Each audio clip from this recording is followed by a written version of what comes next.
श्रीपञ्चमुखी हनुमत्कवचम्। ॐ श्रीपञ्चवदनायाञ्जनेयाय नमः। विनियोगः। ॐ अस्य श्रीपञ्चमुखहनुमन्मन्त्रस्य ब्रह्मा ऋषिः, गायत्री छन्दः, पञ्चमुखविराट् हनुमान् देवता, ह्रीं बीजम्, श्रीं शक्तिः, क्रौं कीलकम्, क्रूं कवचम्, क्रैं अस्त्राय फट् इति दिग्बन्धः। श्रीगरुड उवाच अथ ध्यानं प्रवक्ष्यामि शृणु सर्वाङ्गसुन्दरी। यत्कृतं देवदेवेन ध्यानं हनुमतः प्रियम्। पञ्चवक्त्रं महाभीमं त्रिपञ्चनयनैर्युतं, बाहुभिर्दशभिर्युक्तं सर्वकामार्थसिद्धिदम्। पूर्वं तु वानरं वक्त्रं कोटिसूर्यसमप्रभं, दंष्ट्राकरालवदनं भ्रिकुटीकुटिलेक्षणम्। अस्यैव दक्षिणं वक्त्रं नारसिंहं महाद्भुतम्, अत्युग्रतेजो वपुषं भीषणं भयनाशनम्। पश्चिमं गारुणं वक्त्रं वक्रतुण्डं महाबलम्, सर्वनागप्रशमनं विषभूतादिकृन्तनम्। उत्तरं सौकरं वक्त्रं कृष्णं दीप्तं नभोपमं, पातालसिंहवेताल ज्वररोगादिकृन्तनम्। ऊर्ध्वं हयाननं घोरं दानवान्तकरं परं, येन वक्त्रेण विप्रेन्द्र तारकाख्यं महासुरम्। जघान शरणं तत्स्यात् सर्वशत्रुहरं परम्। ध्यात्वा पञ्चमुखं रुद्रं हनुमन्तं दयानिधिं, खड्गं त्रिशूलं खड्वाङ्गं पाशमङ्कुशपर्वतं, मुष्टिं कौमोदकीं वृक्षं धारयन्तं कमण्डलुम्। भिन्दिपालं ज्ञानमुद्रां दशभिर्मुनिपुङ्गवम्। एतान्यायुधजालानि धारयन्तं भजाम्यहम्। प्रेतासनोपविष्टं तं सर्वाभरणभूषितं, दिव्यमाल्याम्बरधरं दिव्यगन्धानुलेपनम्। सर्वाश्चर्यमयं देवं हनुमद्विश्वतोमुखम्।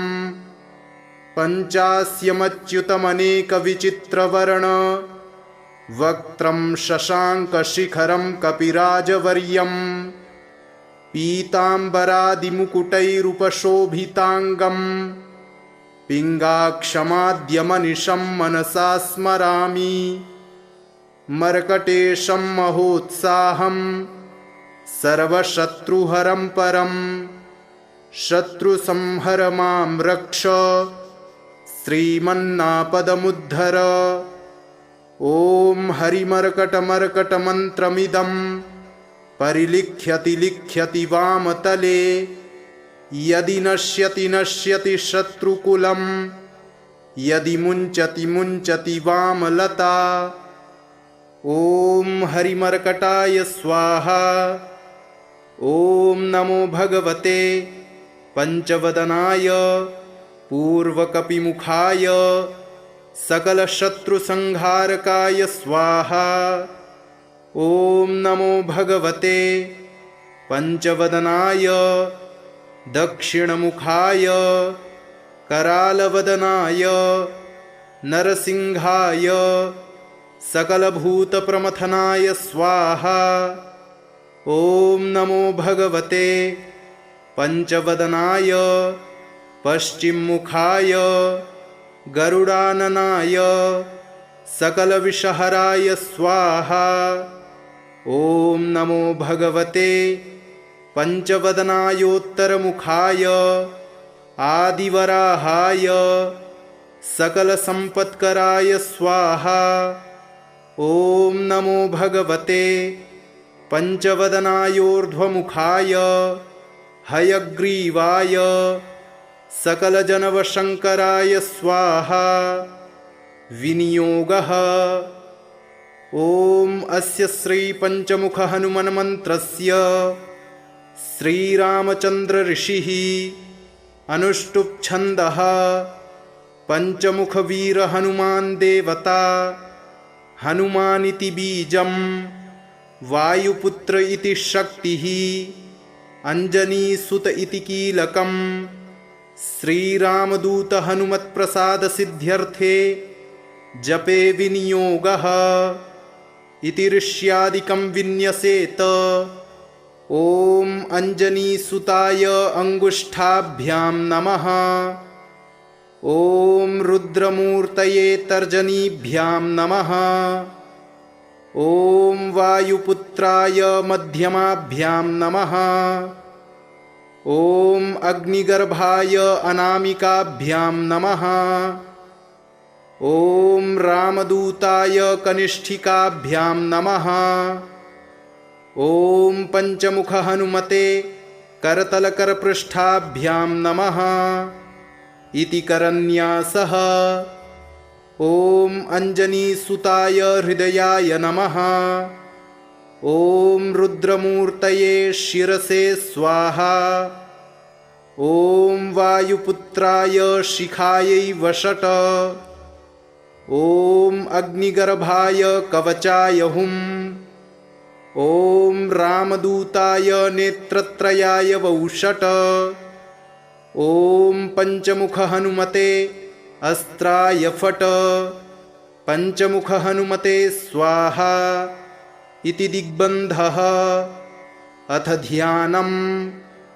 वन्दे वानरनारसिंहखगराट् क्रोडाश्ववक्त्रान्वितं दिव्यालङ्करणं त्रिपञ्चनयनं देदीप्यमानं रुचा हस्ताब्जैरसिखेटपुस्तकसुधा कुम्भाङ्कुशाद्रिं हलं खड्वाङ्गं फणिभूरुहं दशभुजं सर्वारिवीरापहम्।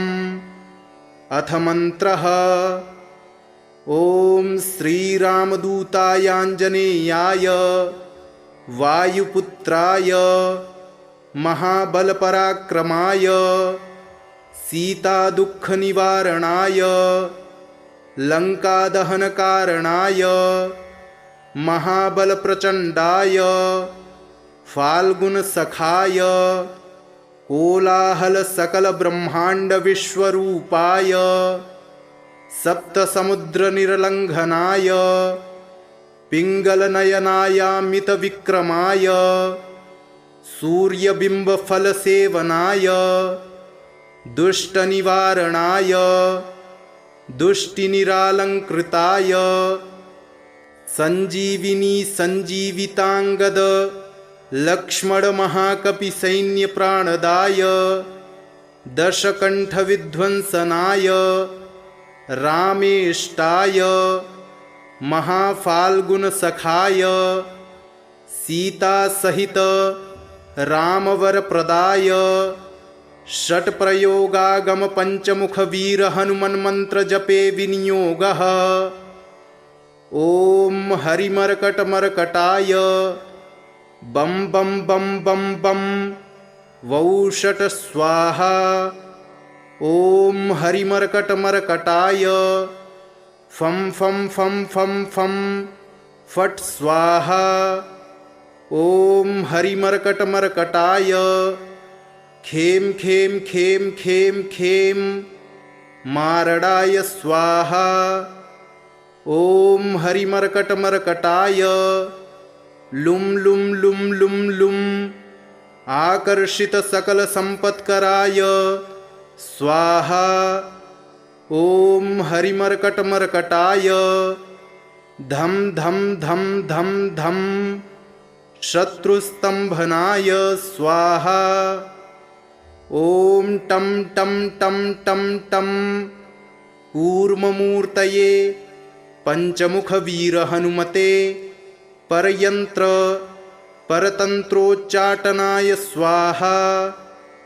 ॐ कं खं गं घं गं चं छं जं झं यं टं ठं डं ढं ळं तं थं दं धं नं पं फं बं भं मं यं रं लं वं शं शं सं हं लं क्षं स्वाहा इति दिग्बन्धः।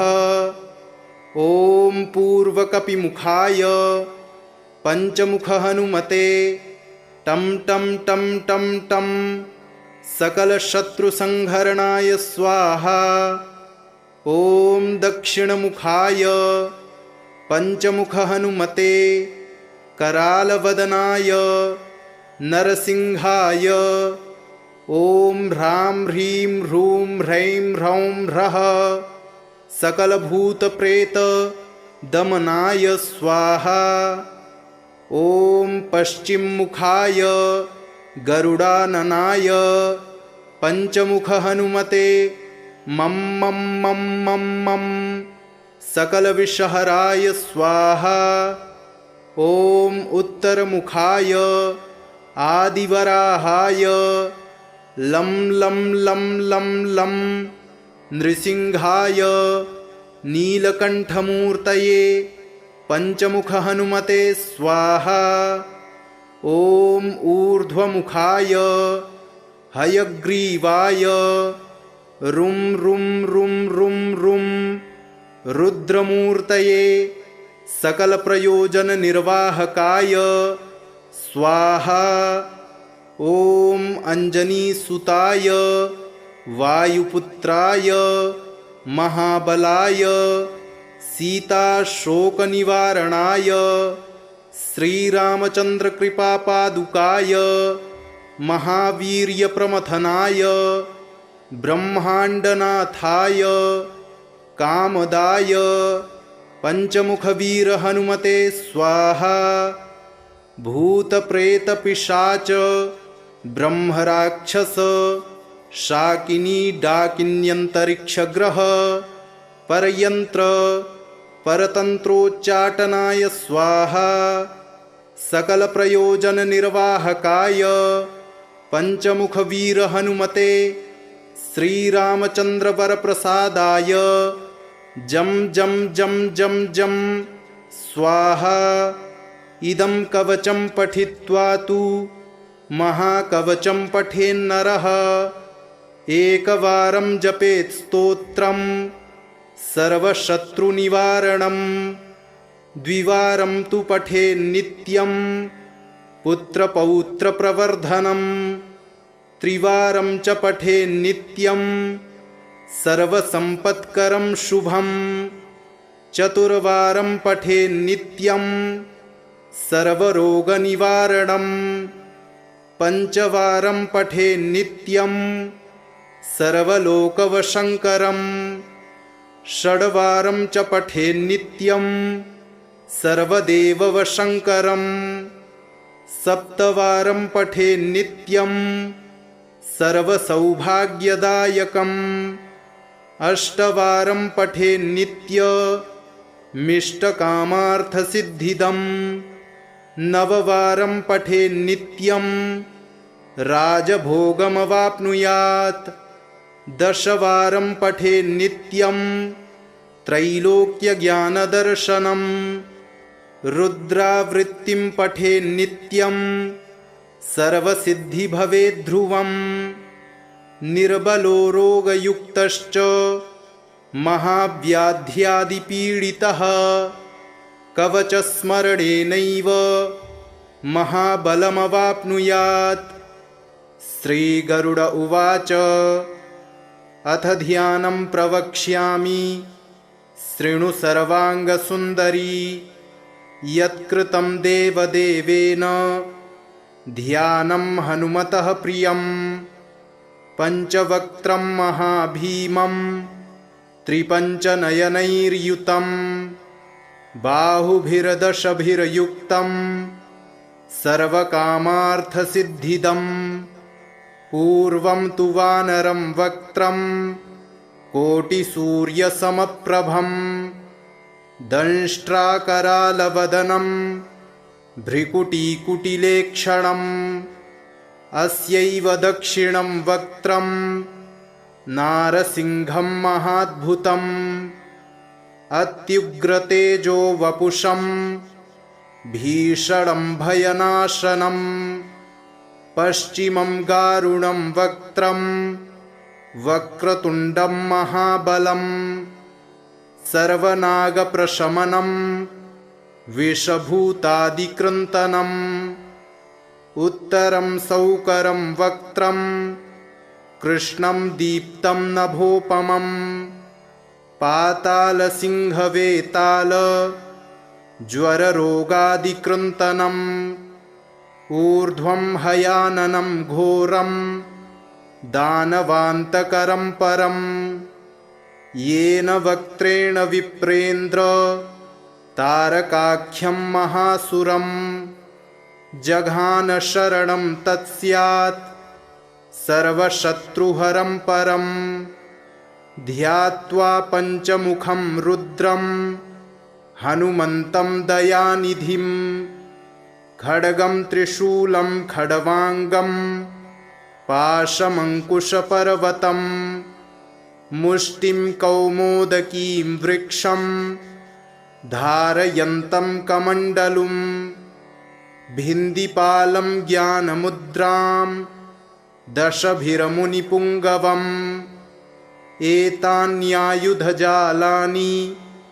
धारयन्तं भजाम्यहम् प्रेतासनोपविष्टं तं सर्वाभरणभूषितं दिव्यमाल्याम्बरधरं दिव्यगन्धानुलेपनं सर्वाश्चर्यमयं देवं हनुमद्विश्वतोमुखं पञ्चास्यमच्युतमनेकविचित्रवर्ण वक्त्रं शशाङ्कशिखरं कपिराजवर्यं पीताम्बरादिमुकुटैरुपशोभिताङ्गं पिङ्गाक्षमाद्यमनिशं मनसा स्मरामि मर्कटेशं महोत्साहं सर्वशत्रुहरं परं शत्रुसंहर मां रक्ष श्रीमन्नापदमुद्धर।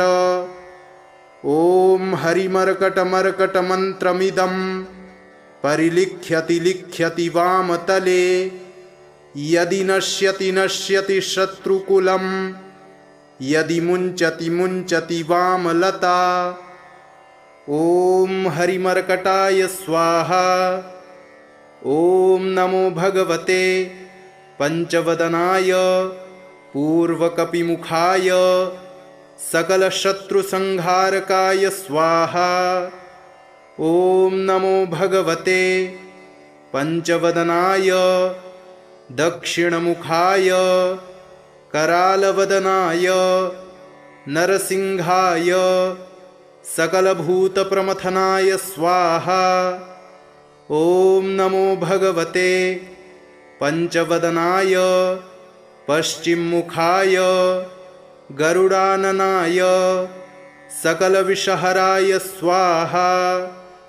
ॐ नमो भगवते पंचवदनायोत्तरमुखाय आदिवराहाय सकलसम्पत्कराय स्वाहा। ॐ नमो भगवते पंचवदनायोर्ध्वमुखाय हयग्रीवाय सकलजनवशङ्कराय स्वाहा। विनियोगः।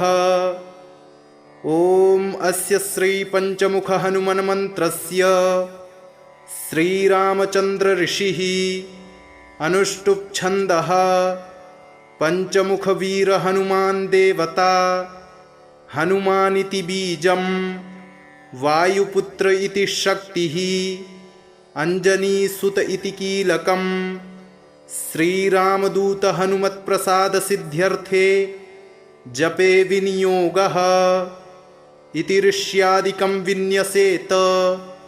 ॐ अंजनीसुताय अंगुष्ठाभ्यां नमः। ॐ रुद्रमूर्तये तर्जनीभ्यां नमः। ॐ वायुपुत्राय मध्यमाभ्यां नमः। ॐ अग्निगर्भाय अनामिकाभ्यां नमः। ॐ रामदूताय कनिष्ठिकाभ्यां नमः। ॐ पंचमुख हनुमते करतलकरपृष्ठाभ्यां नमः इति करन्यासः। ॐ अंजनीसुताय हृदयाय नमः। ॐ रुद्रमूर्तये शिरसे स्वाहा। ॐ वायुपुत्राय शिखायै वषट। ॐ अग्निगर्भाय कवचाय हुम्। ॐ रामदूताय नेत्रत्रयाय वौषट। ॐ पंचमुख हनुमते अस्त्राय फट। पंचमुख हनुमते स्वाहा इति दिग्बन्धः। अथ ध्यानम्। वन्दे वानरनारसिंहखगराट् क्रोडाश्ववक्त्रान्वितं दिव्यालङ्करणं त्रिपञ्चनयनं देदीप्यमानं रुचा हस्ताब्जैरसिखेटपुस्तकसुधा कुम्भाङ्कुशाद्रिं हलं खड्वाङ्गं फणिभूरुहं दशभुजं सर्वारिवीरापहम्। अथ मन्त्रः।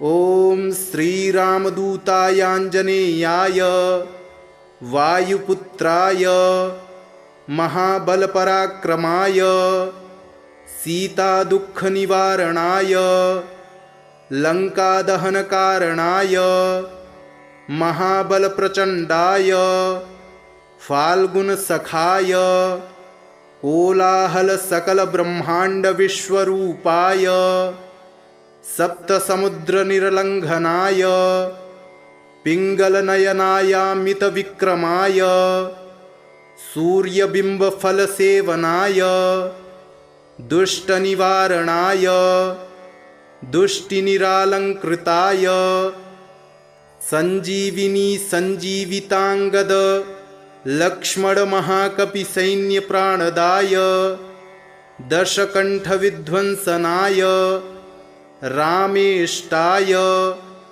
महाफाल्गुनसखाय सीतासहित रामवरप्रदाय षट्प्रयोगागम पंचमुखवीर हनुमन्मन्त्रजपे विनियोगः। ॐ हरिमर्कटमर्कटाय बं बं बं बं बं वौषट स्वाहा। ॐ हरिमर्कटमर्कटाय फं फं फं फं फं फट् स्वाहा। ॐ हरिमर्कटमर्कटाय खेम खेम खेम खेम खेम मारडाय स्वाहा।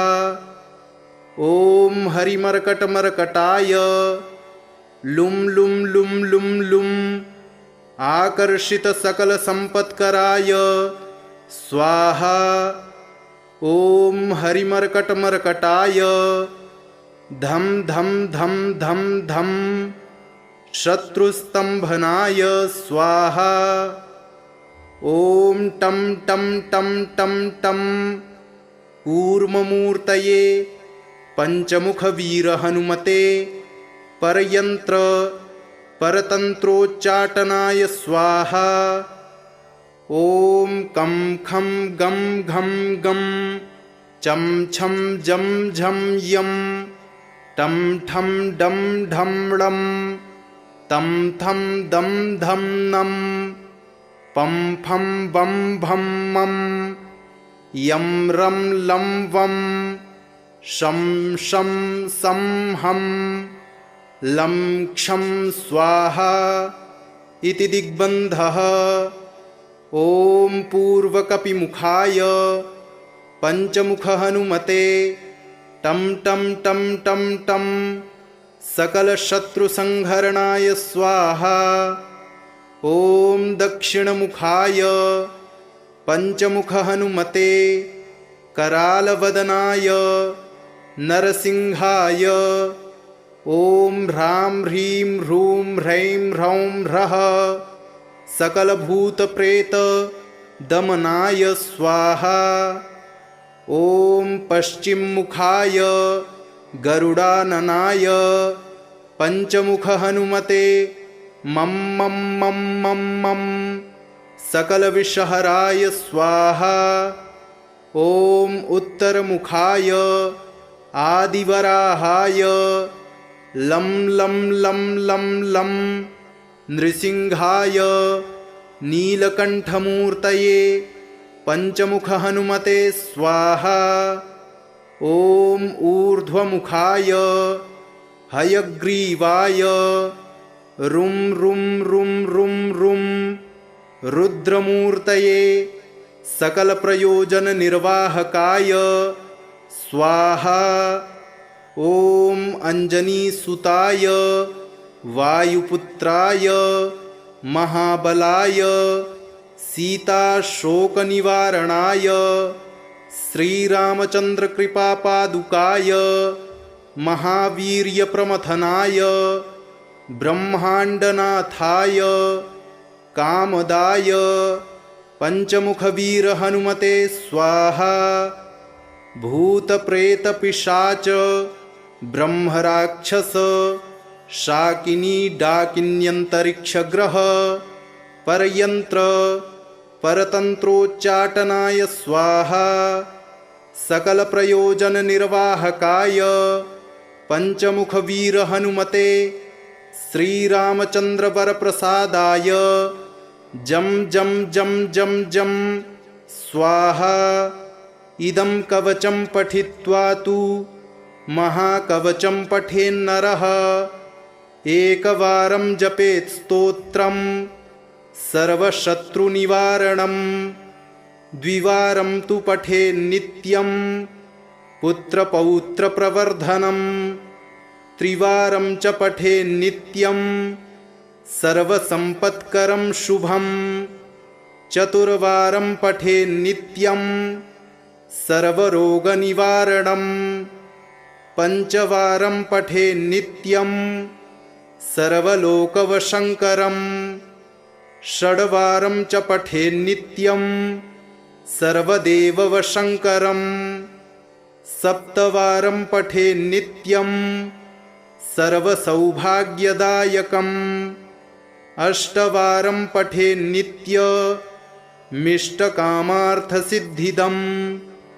नववारं पठेन्नित्यं राजभोगमवाप्नुयात् दशवारं पठेन्नित्यं त्रैलोक्यज्ञानदर्शनं रुद्रावृत्तिं पठेन्नित्यं सर्वसिद्धिभवेद्ध्रुवम् निर्बलो रोगयुक्तश्च महाव्याध्यादिपीडितः कवचस्मरणेनैव महाबलमवाप्नुयात्। श्रीगरुड उवाच अथ ध्यानं प्रवक्ष्यामि शृणु सर्वाङ्गसुन्दरी यत्कृतं देवदेवेन ध्यानं हनुमतः प्रियं पञ्चवक्त्रं महाभीमं त्रिपञ्चनयनैर्युतं बाहुभिर्दशभिर्युक्तं सर्वकामार्थसिद्धिदम् पूर्वं तु वानरं वक्त्रं कोटिसूर्यसमप्रभं दंष्ट्राकरालवदनं भ्रिकुटीकुटिलेक्षणम् अस्यैव दक्षिणं वक्त्रं नारसिंहं महाद्भुतम् अत्युग्रतेजो वपुषं भीषणं भयनाशनं पश्चिमं गारुणं वक्त्रं वक्रतुण्डं महाबलं सर्वनागप्रशमनं विषभूतादिकृन्तनम् उत्तरं सौकरं वक्त्रं कृष्णं दीप्तं नभोपमं पातालसिंहवेताल ज्वररोगादिकृन्तनम् ऊर्ध्वं हयाननं घोरं दानवान्तकरं परं येन वक्त्रेण विप्रेन्द्र तारकाख्यं महासुरं जघान शरणं तत्स्यात् सर्वशत्रुहरं परं ध्यात्वा पञ्चमुखं रुद्रं हनुमन्तं दयानिधिं खड्गं त्रिशूलं खड्वाङ्गं पाशमङ्कुशपर्वतं मुष्टिं कौमोदकीं वृक्षं धारयन्तं कमण्डलुं भिन्दिपालं ज्ञानमुद्रां दशभिरमुनिपुङ्गवम् एतान्यायुधजालानि धारयन्तं भजाम्यहम् प्रेतासनोपविष्टं तं सर्वाभरणभूषितं दिव्यमाल्याम्बरधरं दिव्यगन्धानुलेपनं सर्वाश्चर्यमयं देवं हनुमद्विश्वतोमुखं पञ्चास्यमच्युतमनेकविचित्रवर्ण वक्त्रं शशाङ्कशिखरं कपिराजवर्यं पीताम्बरादिमुकुटैरुपशोभिताङ्गं पिङ्गाक्षमाद्यमनिशं मनसा स्मरामि मर्कटेशं महोत्साहं सर्वशत्रुहरं परं शत्रुसंहर मां रक्ष श्रीमन्नापदमुद्धर ॐ हरिमर्कटमर्कटमन्त्रमिदं परिलिख्यति लिख्यति वामतले यदि नश्यति नश्यति शत्रुकुलं यदि मुञ्चति मुञ्चति वामलता ॐ हरिमर्कटाय स्वाहा। ॐ नमो भगवते पंचवदनाय पूर्वकपिमुखाय सकलशत्रुसंहारकाय स्वाहा। ॐ नमो भगवते पंचवदनाय दक्षिणमुखाय करालवदनाय नरसिंहाय सकलभूतप्रमथनाय स्वाहा। ॐ नमो भगवते पंचवदनाय पश्चिममुखाय गरुडाननाय सकलविषहराय स्वाहा। ॐ नमो भगवते पंचवदनायोत्तरमुखाय आदिवराहाय सकलसम्पत्कराय स्वाहा। ॐ नमो भगवते पंचवदनायोर्ध्वमुखाय हयग्रीवाय सकलजनवशङ्कराय स्वाहा।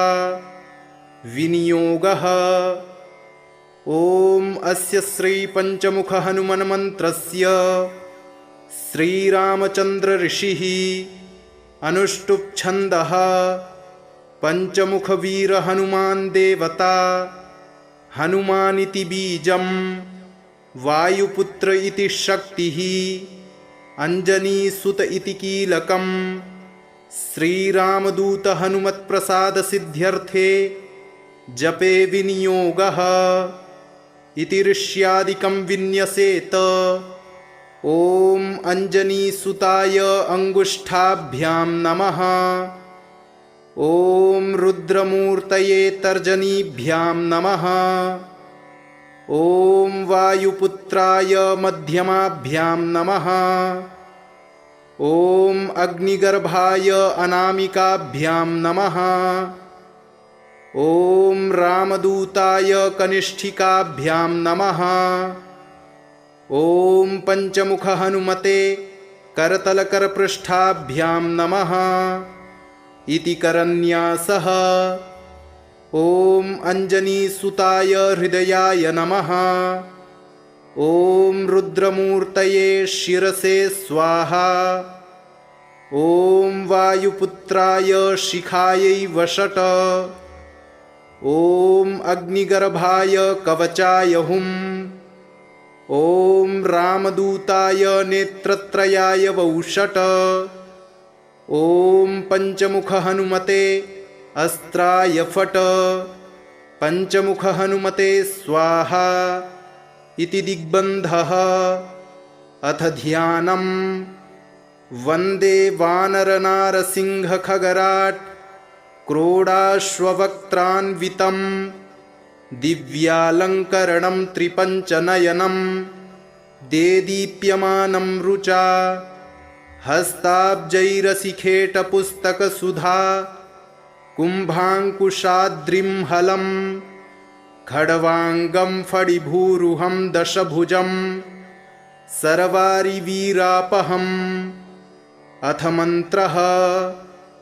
ॐ श्रीरामदूतायाञ्जनेयाय वायुपुत्राय महाबलपराक्रमाय सीतादुःखनिवारणाय लङ्कादहनकारणाय महाबलप्रचण्डाय फाल्गुनसखाय कोलाहलसकलब्रह्माण्डविश्वरूपाय सप्तसमुद्रनिर्लङ्घनाय पिङ्गलनयनायामितविक्रमाय सूर्यबिम्बफलसेवनाय दुष्टनिवारणाय दुष्टिनिरालङ्कृताय सञ्जीविनी सञ्जीविताङ्गद लक्ष्मणमहाकपिसैन्यप्राणदाय दशकण्ठविध्वंसनाय रामेष्टाय महाफाल्गुनसखाय सीतासहित रामवरप्रदाय षट्प्रयोगागमपञ्चमुखवीरहनुमन्मन्त्रजपे विनियोगः। ॐ हरिमर्कटमर्कटाय बं बं बं बं बं वौषट स्वाहा। ॐ हरिमर्कटमर्कटाय फं फं फं फं फं फट् स्वाहा। ॐ हरिमर्कटमर्कटाय खें खें खें खें खें मारडाय स्वाहा। ॐ हरिमर्कटमर्कटाय लुं लुं लुं लुं लुं आकर्षितसकलसम्पत्कराय स्वाहा। ॐ हरिमर्कटमर्कटाय धं धं धं धं धं शत्रुस्तम्भनाय स्वाहा। ॐ टं टं टं टं टं कूर्ममूर्तये पञ्चमुखवीरहनुमते परयन्त्र परतन्त्रोच्चाटनाय स्वाहा। ॐ कं खं गं घं गं चं छं जं झं यं टं ठं डं ढं ळं तं थं दं धं नं पं फं बं भं मं यं रं लं वं शं शं सं हं लं क्षं स्वाहा इति दिग्बन्धः। ॐ पूर्वकपिमुखाय पञ्चमुखहनुमते टं टं टं टं टं सकलशत्रुसंहरणाय स्वाहा। ॐ दक्षिणमुखाय पञ्चमुखहनुमते करालवदनाय नरसिंहाय ॐ ह्रां ह्रीं ह्रूं ह्रैं ह्रौं ह्रः सकलभूतप्रेतदमनाय स्वाहा।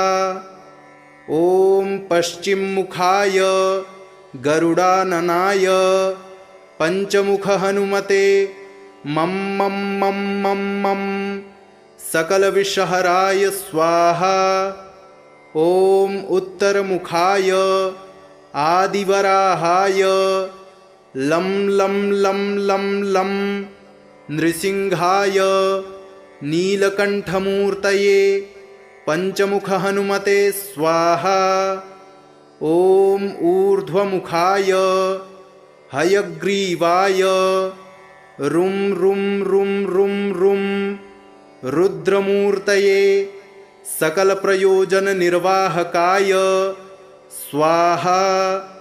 ॐ अञ्जनीसुताय वायुपुत्राय महाबलाय सीताशोकनिवारणाय